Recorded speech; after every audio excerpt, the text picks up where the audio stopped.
문희정의 외신 브리핑. 밤사이 들어온 주요 국제뉴스 정리해드립니다. 문희정 국제정치평론가 전화 연결돼 있습니다. 평론가님 안녕하세요. 네, 안녕하세요. 네, 먼저 이 트럼프 대통령 기자회견 갑자기 중단한 소식, 이 소식부터 좀 전해주시죠. 네, 지난 11일 백악관 기자회견에서 트럼프 대통령이 미국의 검사 횟수를 자랑하면서 인구당 비율에서 한국을 앞지르고 있다고 주장하자 미 CBS 방송의 웨이저 당 기자가 그게 왜 중요한가? 매일 미국인이 죽어가는데 왜 이걸 국제적인 경쟁의 문제로 보는 거냐? 이런 질문을 했습니다. 네. 이에 트럼프 대통령은 전 세계에서 사람들이 목숨을 잃고 있다고 대답한 뒤 갑자기 화가 난 듯 그건 중국에게 물어봐야 할 질문이다. 나한테 묻지 마라. 이렇게 대답을 했습니다.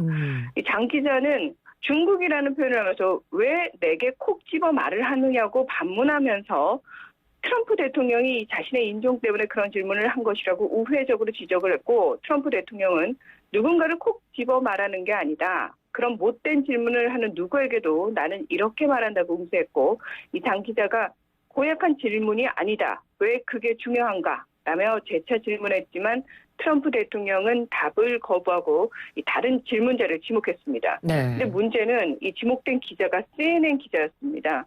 CNN 기자가 두 가지 질문을 던졌는데 트럼프는 말을 끊어버리더니 갑자기 회견을 중단하고 자리를 뜨게 되는데요. 그러니까 취임 초기부터 사실 트럼프 대통령은 가짜뉴스라면서 CNN 방송에 대한 비호감을 노골적으로 드러내왔거든요. 네. 자, 그러니까 가뜩이나 화가 나 있는데 다음 질문하는 기자가 CNN 기자인 것에 이제 트럼프 대통령이 참지 못한 건데요. 이에 대해서 CNN 방송은 추한 마무리다. 인종차별적 행동이라고 트럼프 대통령을 강도 높게 비판했습니다. 이 참고로 백악관에서 확진자가 나온 후 진행된 이날 기자회견은 야외인 로즈 가든에서 트럼프 대통령을 제외한 백악관 참모들은 모두 마스크를 쓴 채 진행이 됐습니다. 네, 참 대통령답지 못한 모습을 보여주는 것 같고요. 네네. 자, 이번에는 일본 소식인데요. 지난 11일부터 재난지원금 신청이 시작이 됐다고요. 네, 그렇습니다. 지난달 18일 일본 정부는 국적을 불문하고 주민기본대장에 등재된 모든 사람에게 1인당 10만 엔, 우리나라 돈으로 약 113만 원을 지급한다고 발표를 했는데요. 당초 아베 신조 일본 총리는 소득 급감 가구에 30만 엔을 지급한다고 발표했다가 열린 여당인 공명당 등에서 반발하자 국민 1인당 10만 엔 일률 지급으로 정책을 변경한 겁니다. 이 재난지원금을 받는 방법은 기초자치단체에서 발송하는 신청서에 세대주가 계좌번호 등을 기재해서 보내면 가족 1인당 10만 엔을 한꺼번에 받을 수 있고, 만약 세대주가 우리나라의 그 주민등록번호와 비슷한 마이넘버 카드를 소지한 경우 온라인 신청도 가능합니다. 일본은 2016년 1월 개인의 소득 실태를 정확히 파악해서 사회보장과 납세, 재해 대책 등에 활용하기 위해서 12자리의 개인 식별번호 제도인 마이넘버 제도를 도입을 했는데요. 하지만 지난달 22일 기준 마이넘버 카드 발급률은 16.2%에 불과합니다. 네. 근데 문제는 이 마이넘버 카드를 발급받았더라도 잘 사용하지 않아서 많은 사람들이 비밀번호를 잊어버렸고, 이 문제로 각 지자체 관공서를 찾는 사람들이 북새통을 이루면서 또 관공서에서는 업무 마비까지 벌어진 겁니다. 네. 비밀번호 재설정을 위해서 6시간까지 기다리는 사태도 발생해서 일본 정부 차원에서 대책을 강구하고 있지만 쉽게 해결될 가능성은 크지 않아 보입니다. 네, 우리나라도 뭐 지금 정부 긴급 재난지원금 신청 기간인데 신청을 보면 굉장히 온라인에서 편리하게 신청을 할 수가 있거든요. 그렇죠. 네, 이런 걸 보면 참 많이 차이가 나는 부분인 것 같다고 느껴지고요. 네네. 다음 소식으로 넘어가 보도록 하겠습니다. 마카오 정부가 지난 30년 동안 허용했던 이 천안문 사태 사진전, 올해는 허용을 하지 않기로 해서 또 비판이 제기되고 있죠. 네, 이天安문 사태는 1989년 6월 4일 민주화와 정치개혁을 요구하면서 중국 베이징天安문 광장에서 시위를 벌이던 대학생과 시민들을 향해 중국 정부가 탱크와 장갑차를 동원해서 유혈 진압한 가슴 아픈 사태입니다. 이 마카오의 시민단체인 민주발전연합은 1990년부터 매년 6월 4일 세나도 광장에서天安門 사태 사진전을 개최해 왔는데요. 이 마카오 정부는 올해 초까지만 해도 이 사진전을 허용한다는 입장이었지만 지난주 갑작스럽게 불허 방침을 내린 겁니다. 네. 이에 대해서 이 마카오 정부가 최근 다시 시작된 홍콩의 반정부 시위를 의식해서 중국 중앙정부의 눈치를 보는 것이 아니냐는 비판이 나오고 있는데요.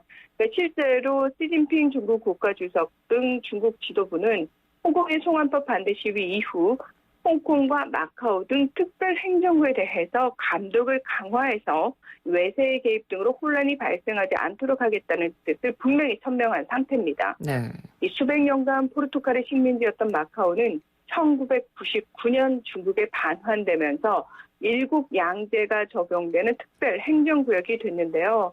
하지만 민주화 요구로 끊임없이 중국 중앙정부와 대립하는 홍콩과 달리 이미 중국의 영향권 아래 확실하게 종속이 돼 있기 때문에 이 경제적 전략에 의해서 자치가 허용되고 있는 수준이라고 볼 수 있습니다. 네.